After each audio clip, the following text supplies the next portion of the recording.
اس وقت پورے پاکستان میں بنیادی تنظیم جو ہے وہ تحریک تجدید طب ہی تھی. اس کے بعد جیسے جیسے خاندان بڑا ہوتا گیا نئے گھر بنتے گئے. تجدید طب فاؤنڈیشن بنی, طب صابر کونسل بنی, شفا صابر فاؤنڈیشن تھی, حکیم انقلاب کونسل, الصابر فاؤنڈیشن, ٹھیک ہو گیا جی, اور اسی طرح سے یاسین طبی فاؤنڈیشن. یہ 6 تنظیمیں اس وقت ملک بھر میں نظریہ مفردازہ اور مشن صابر کے لیے کام کر رہی ہیں, اور الحمدللہ سے ان 6 سب جو ہے تنظیموں کے ساتھی بزرگ ان کی نمائندگی اس وقت یہاں موجود ہے. میں بھول گیا صابر شاہین فاؤنڈیشن, وہ بھی اس کی نمائندگی یہاں پہ موجود ہے. ابھی ہمیں تھوڑی دیر بعد جو ہے وہ جناب حکیم فیاض احمد چوہان صاحب کا خطاب ہوگا, اور جناب شبیر احمد راں صاحب دونوں ایک واسطے سے استاد ہیں, استاد شاگرد ہیں ہم. ماشاءاللہ سے فیاض صاحب جو ہیں وہ عبدالحکیم صاحب کے شاگرد ہیں, اللہ پاک ان کو غریق رحمت کرے, اور عبدالحکیم صاحب جو ہے وہ حکیم شبیر احمد راں صاحب کے شاگرد.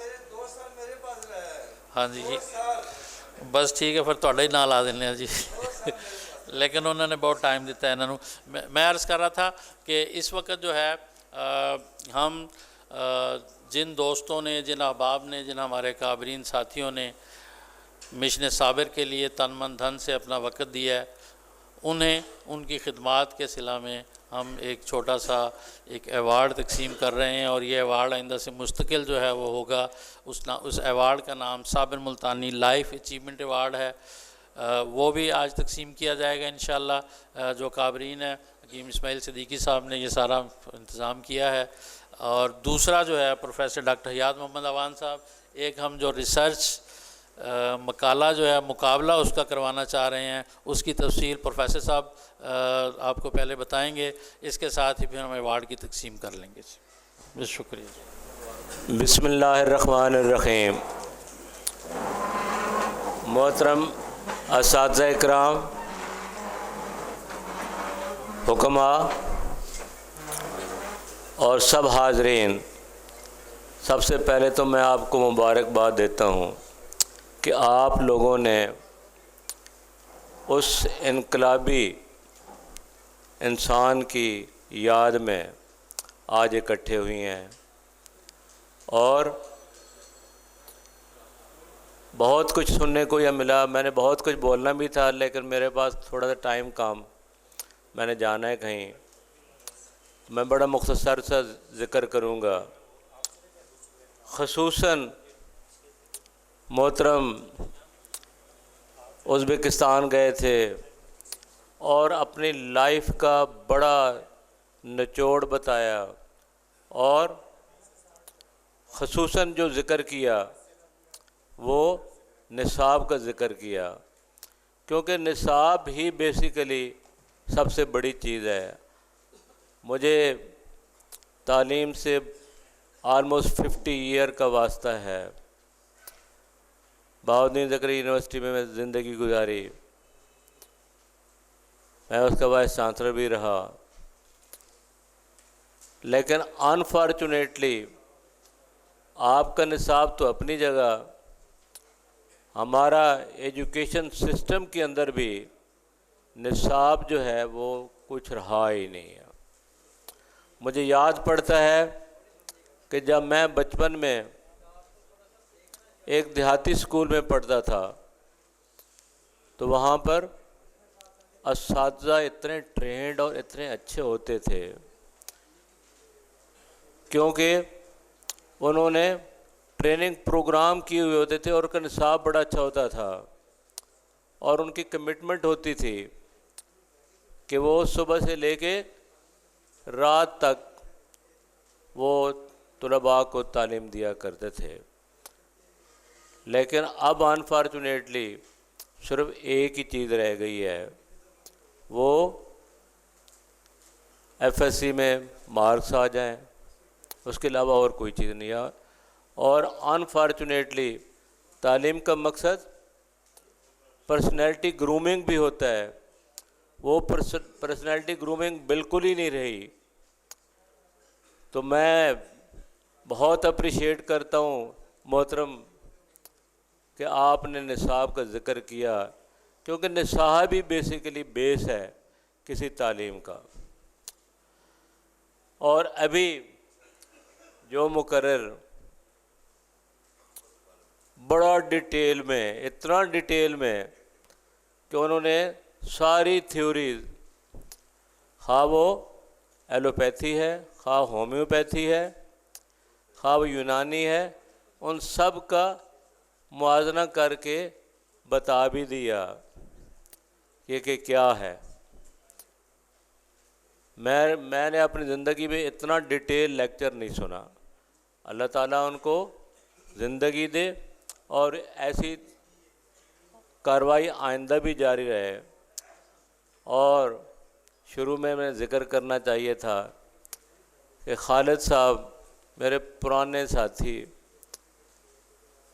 جب میں BZ یونیورسٹی میں تھا تو یہ فارمیسی کر رہے تھے، پھر اور فارمیسی کے اینڈ میں پہنچ گئے تھے، لیکن والد کی ڈیتھ کی وجہ سے اس تعلیم کو چھوڑ کے انہوں نے یہ پیشہ پہلے بھی انہوں نے اختیار کیا ہوا تھا، لیکن فارمیسی کی ڈگری کو چھوڑ کے وہ اپنا اس والد صاحب کی جگہ پہ بیٹھے.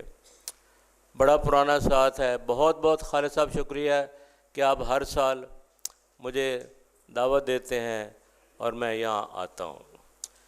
میں لکھا ہوا تو بہت کچھ تھا، لیکن میں بڑا مختصر الفاظ میں، ہم یہاں صرف ایک شخصیت کو خراج تحسین پیش کرنے کے لیے نہیں جمع ہوئے، بلکہ ایک فکر، ایک نظریے، ایک علمی تحریک اور ایک ایسی روشن روایت کے وارث ہونے کا عہد کرنے آئے ہیں جسے تاریخ حکیم صابر ملتانی کے نام سے یاد رکھتی ہے. حکیم صابر ملتانی محض ایک معالج نہیں تھے، وہ تحقیق کا دروازہ کھولنے والے، روایت کو شعور دینے والے اور طب مشرق کو جدید سائنسی اصولوں کے ساتھ ہم آہنگ کرنے کے لیے انقلاب آفرین مفکر تھے.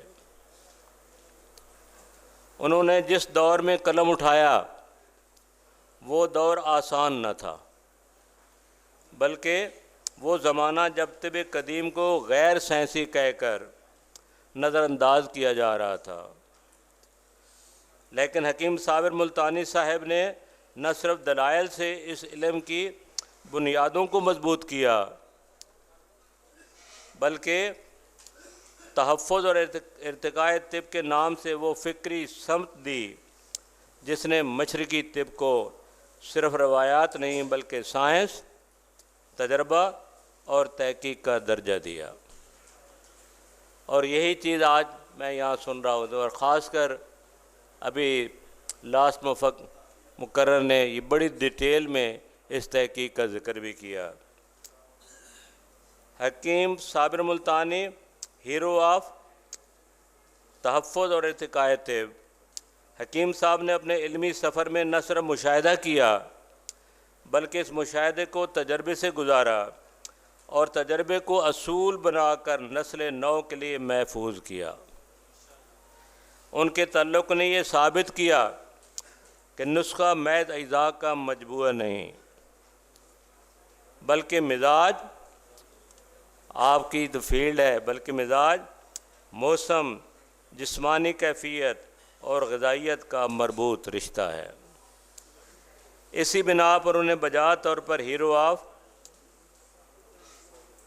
ارتقاء طب کہا جاتا ہے، کیونکہ انہوں نے روایات کو ثبوت کے ساتھ زندہ رکھا، اصول کو سائنسی لاجک سے جوڑا اور طب کو زمانے کے ساتھ چلنے کا حوصلہ دیا.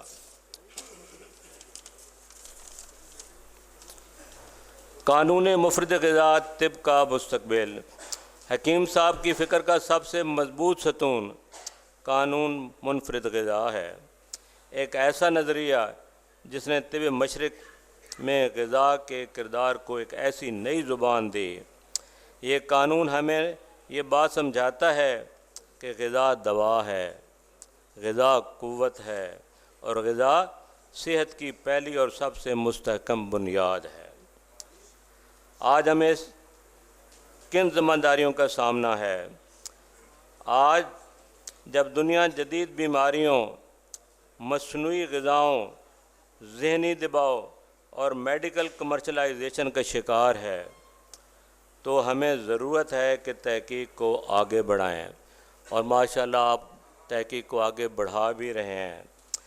طب کو عالمی فورم پر پیش کریں اور قانونی منفرد غذا کو قومی صحت پالیسی کا حصہ بنائیں، اور یہ آپ لوگوں کی کوششیں ہوں گی، اور جو آپ سے مفاد حاصل کر رہے ہیں تو حکومت کو مجبور کریں کہ اس چیز کے لیے وہ کرے۔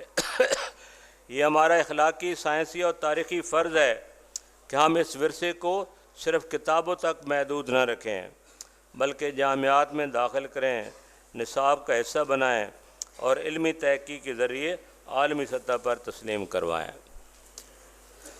آج عظیم شخصیت کی یاد میں ہم علم، تحقیق اور خدمت انسانیت کے عہد کو تازہ کرتے ہیں۔ حکیم صابر ملتانی ہمیں یہ درس دے گئے ہیں کہ علم میراث نہیں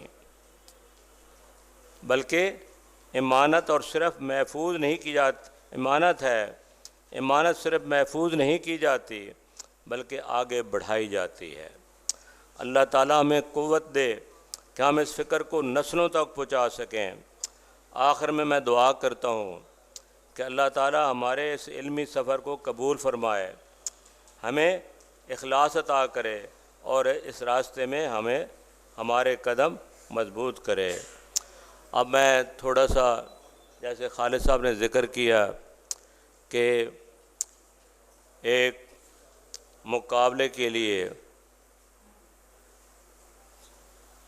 تھیسز یا ایک آرٹیکل تو نہیں کہتے، تھیس بڑا، کیونکہ اس میں آپ لوگوں نے حصہ لینا ہے، اس کی میں ڈیٹیل تھوڑی سی بتا دیتا ہوں۔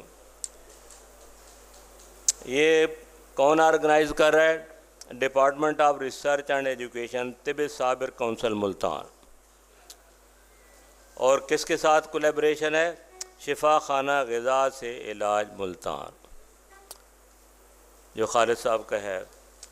Recite topic: comparative study of طب صابر ود یونانی، Ayurvedic and traditional Chinese medicine.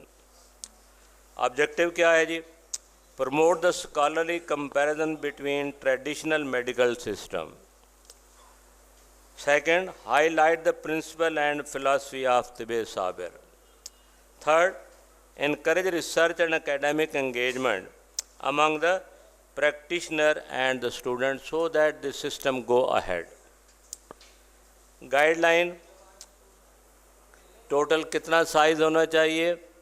15,000 word سے زیادہ نہیں ہونا چاہیے، کیونکہ بہت زیادہ پھر اس کو پڑھنا اور اس کو آگے کمپٹیشن میں لانا، مارکنگ کرنی، وہ ڈیفیکلٹ ہو جائے گی۔ تو 15,000 ورڈ سے زیادہ نہیں ہونا چاہیے، اور ساتھ ہی اتنا چھوٹا بھی نہ ہو کہ وہ، کیونکہ بہت ساری چیزیں اس کے اندر لکھنی ہیں آپ لوگوں نے، تو وہ 10,000 ورڈ سے کم بھی نہ ہو۔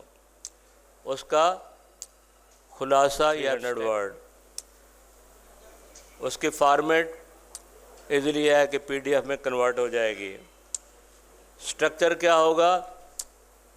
پہلا انٹروڈکشن، دوسرا بیک گراؤنڈ، تیسری فنڈامنٹل پرنسپل آف طب صابر، چوتھا comparative analysis with other medical system, اور پھر آخر میں رزلٹ اور ریکمنڈیشن آپ کی کیا ہیں۔